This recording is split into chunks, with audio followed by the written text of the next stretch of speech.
금슬이상은 금슬무단노시편, 금슬무단노시편, 아름다운 비팔 줄이 가닥 없이 50줄인가? 일현일 주사하년, 일현일 주사하년, 현 하나 발 하나의 꽃다운 시절 생각한다. 장생해 못미호적, 장생해 못미호적, 장주는 아침 꿈에서 호랑나비 미혹했고, 망제춘심탁두견, 망제춘심탁두견, 초나라 망제는 네달픈 춘심을 두견에 붙이었다. 창해월명주유로, 창해월명주유로, 푸른 바다의 달빛 밝음이 흘리는 눈물이 진주되고, 람전일난옥생년, 람전일난옥생년, 남전 땅 날 더우면 옥돌에서 연기 피어올랐다. 사정가대성 추억, 이러한 마음들 세월 기다려 추억이 될 수 있었지만, 지시당시 망연, 다만 당시에는 이것들로 너무 마음 아팠었다.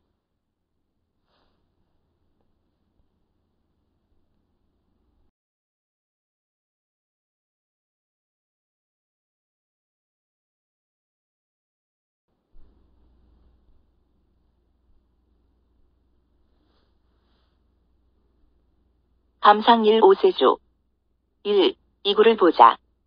금슬무단노시편, 금슬무단노시편, 아름다운 비팔 줄이 가닥 없이 50줄인가? 일현일 주사하년, 일현일 주사하년, 현 하나 발 하나의 꽃다운 시절 생각한다. 이 부분은 시의 발단 부분이다. 여기서 비파는 무엇이고, 비파줄은 무엇일까? 그렇다. 아마도 비파는 작자 자신이고, 비파줄은 자신의 감성이다.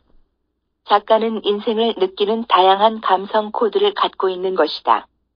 그 하나하나가 자신을 자극하는 외부의 자극에 반응하여 소리를 내는 것이다. 그렇다면 외부의 자극의 범주가 비파줄의 숫자가 될 것이다. 그리고 비파줄 하나하나는 자신의 감성 코드가 될 것이다. 비파에서는 현마다 소리가 다르고 기둥의 위치에 따라 소리가 다르다. 감성이 예민한 젊은 날을 그는 화려한 시절이라고 말하고 있다.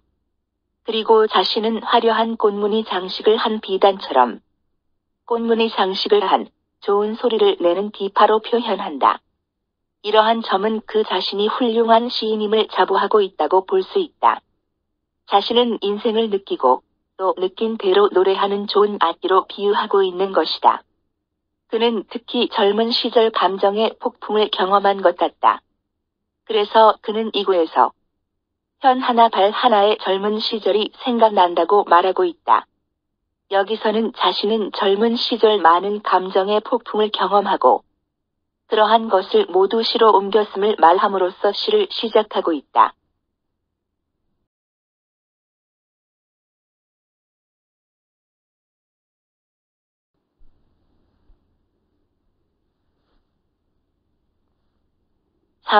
사구를 보자.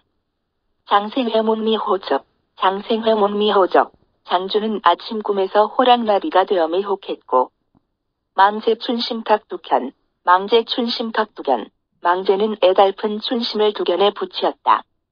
여기서는 젊은 시절 자신이 연주했던 삶의 음악들을 구체적으로 말하고 있다. 그것은 젊음의 꿈이기도 했고, 그 꿈의 대가로 지불한 고통이기도 했다. 먼저, 3구에서는 장자의 나비 꿈을 이야기 인용했다. 즉, 그가 젊어서는 도교적인 사상에 심취해 낭만적 사고와 행동을 했던 것을 말하고 있다. 낭만은 젊음의 특권이고 순수한 영혼의 울림이다. 탐욕과 이해타산의 세상, 특히 확고한 틀에 의해서 움직이는 기성의 사회에서 풍부한 감성을 가진 작자가 살아가기에는 갈등과 좌절도 많았으리라. 그래서 그는 어쩔 수 없이 현실의 고통을 조국할 생각했을지도 모른다. 그는 장생처럼 짧은 꿈을 꿀 수밖에 없었고, 그러한 자유로운 꿈을 꾼 죄로 현실에서는 세상 그물에 걸려들었다.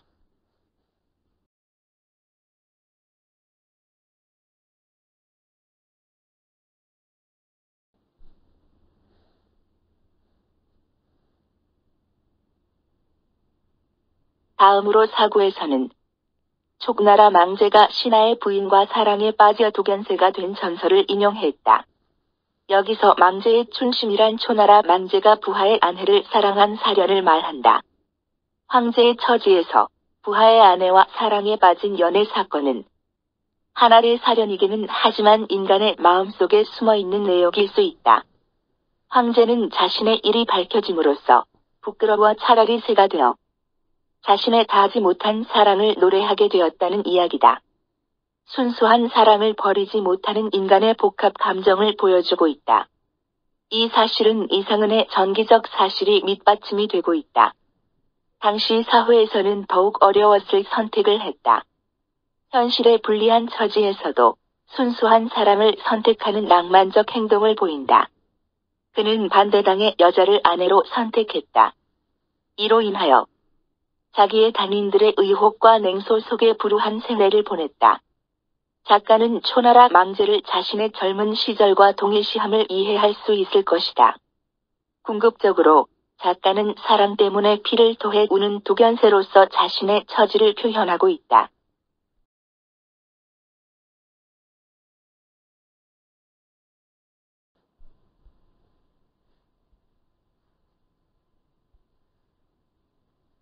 오, 6구절을 보자. 창해월명주유로, 창해월명주유로, 푸른 바다의 달빛 밝음이 흘리는 눈물 진주되고, 람전일난옥생연, 람전일난옥생연, 남전 땅 날 더우면 옥돌에서 연기 피어올랐다. 여기서는 작가 자신의 재주가 탐욕스런 기성 세력에 의해 좌절되어 짙푸른 바다와 깊은 산 속에 버려지고 유폐된 채로 세상에 드러나지 못하고 사장된 고통을 표현한다. 그러나 그러한 고통 속에서 생산된 작품은 언젠가는 인간 세상의 향기를 풍길 것이라는 자부심을 보여준다.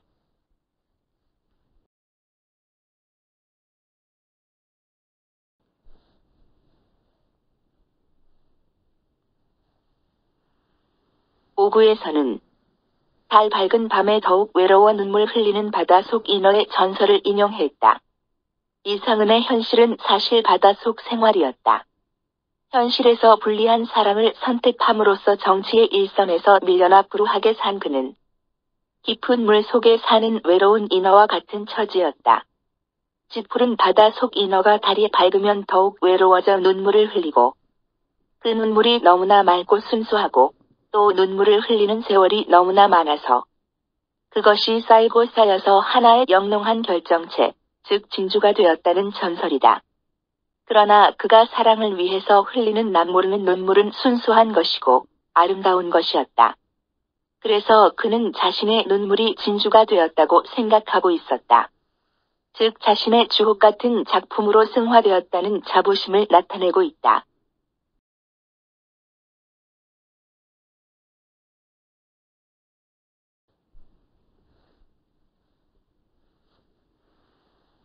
다음으로 6구에서는 옥의 명산지인 섬서성 남전현에서는 날이 더워지면 옥돌에서 아지랑이가 피어올랐다는 이야기를 인용했다. 이는 옥처럼 고귀한 인재들이 현실 권력자에게 어려움을 당해 부서져도 인재들의 재주는 자연히 옥의 향기를 뿜는다고 말함으로써 자신의 작품을 부서진 옥에서 나오는 옥의 향기나 먼지로 보았다.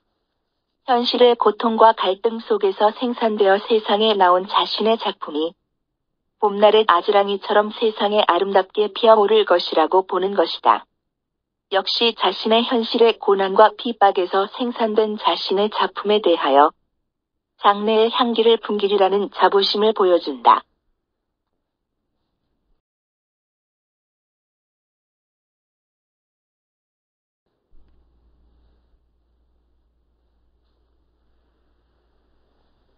(7, 8, 9절을 보자. 사정가 대성 추억, 사정가 대성 추억, 이러한 마음들 세월 기다려 추억이 될 수 있었지만 지시 당시 망연, 다만 당시에는 이것들로 너무 마음 아팠었다. 여기서는 이러한 낭만적인 젊은 시절의 자신의 낭만적 행동, 그로 인해 겪게 되는 많은 갈등과 핍박과 고뇌, 그러한 고뇌에서 생산된 자신의 작품에 대한 새로운 평가가 표현된다.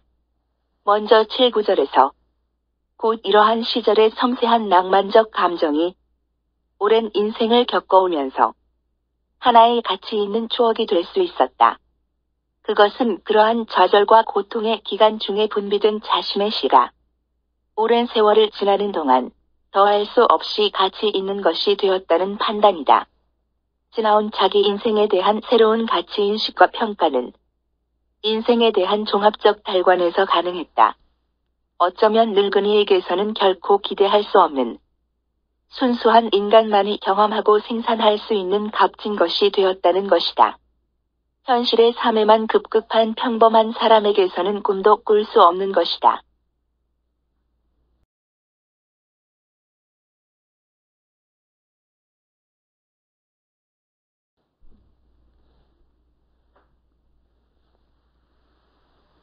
자신의 젊은 시절의 낭만과 그에 따른 고통 그리고 그것을 표현한 시들은 차라리 자긍심을 가질 수 있는 가치 있는 것으로 여겨지게 된 것이다.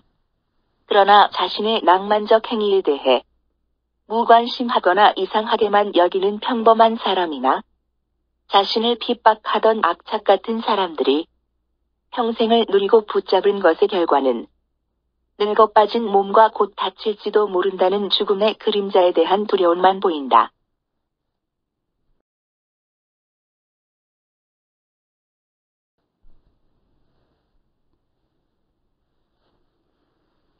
팔구절을 보자. 그러나 순수한 젊은 시절의 여러 낭만적인 일들이 오랜 연륜에 의한 종합적 판단력이 생기기 전에 젊을 때는 당시의 낭만적인 일이 나의 일처럼 여겨지고 사실처럼 여겨져서 나의 마음을 움직여 실망하여 만연해하기도 했다고 고백하고 있다. 결국 이 시는 자신의 젊은 시절의 낭만과 유미적 시의 창작이 당시에는 고통과 핍박과 소외를 주었지만 세월이 지나 연륜을 지닌 지금의 시점에서는 그 하나하나의 낭만적인 일들이 하나의 아름다운 추억이며 그러한 처지에서 분비된 작품들이 진주와 가치에 가치 있는 것들이라는 자부심을 보여주고 있다. 결론적으로 자신의 평생의 삶에 대해 스스로 쓴 평전이다.